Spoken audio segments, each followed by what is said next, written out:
What a qualifying session.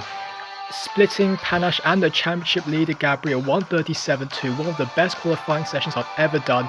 But yes, again, it was a dramatic race right from the off. I'm on prime tyres, so the initial getaway is not going to be great off the line compared to the option runners doing the alternative strategy planning to do a two-start of prime option, but Panache spins Gabri into me, causing me to spin all the way to the back of the grid. What horrible luck. So I decide to roll the dice and pit to get rid of my worn and spun prime tyres that were absolutely horrible and go for the 3 stops, converting to 3 option stints of 9 laps each. As I rejoin on lap 2 and I cross the sector 1 split, all the front pack that I was battling with, meant to be battling with, are in sector 3 and I'm half a minute down on those guys. At the end of lap 5, Panache comes out of the pits and I find out he's doing a 3 stop with me relative to the rest of the field who are doing 2 stops, and we're going to see a lot of him later on in the race as he's 4 seconds in front of me rejoining. Lap 21, I'm pushing, and I'm going to get Steve out of the pits round the outside of turn 1 and 2, and he's going to keep his nose in there, leaving plenty of space, and he tags me, but all good, losing as little time to Panache and Ben, who are battling ahead. And look at this, at the hairpin, they both go off, and right as they rejoin, I cross the apex on the exit. I'm side by side with Panache going to the last corner. Some incredible racing between me, Panache and Ben in the subsequent laps, battling for P6, which is the absolute maximum I could get. Damage limitation from that turn 1 incident. Like it was in Season 2 Ampro, wheel to wheel, with 2 other guys battling for a slightly different and lower position for my liking this time. But here I run wide and try to get Ben, who's really slow on the exit, but Panache sticks his nose in, but I do get a better run and retain P7. Later on in that lap, I'm slipstreaming Ben down the back straight.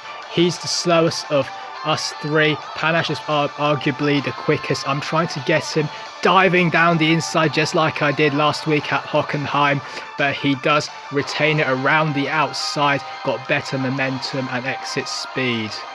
As I tuck in behind him, trying to go around the outside, but that doesn't quite work in the last corner. Down the main straight now, I'm so close in front of him, but he's got great straight line speed and I can't get decisively in front of him as I sweep down the inside in turn 1, but he gets the cut back and slams me off into the curb. That will allow Ben to have a better momentum out of this complex and onto this little kinked straight as he edges ahead now, tucking in behind him in his slipstream and trying an audacious move down the inside, but I misjudge it and I hit him off, as you can see in my mirrors. So I'm going to have to allow him back past, otherwise I will get a penalty.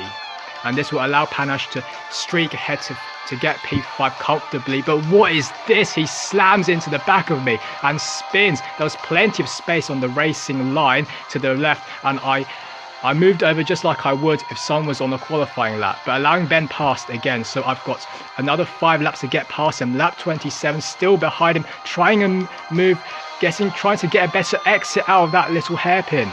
But he gets a better exit next. He runs wide in this double left-hander. I'm trying to sneak down the inside, but unlucky not to spin there.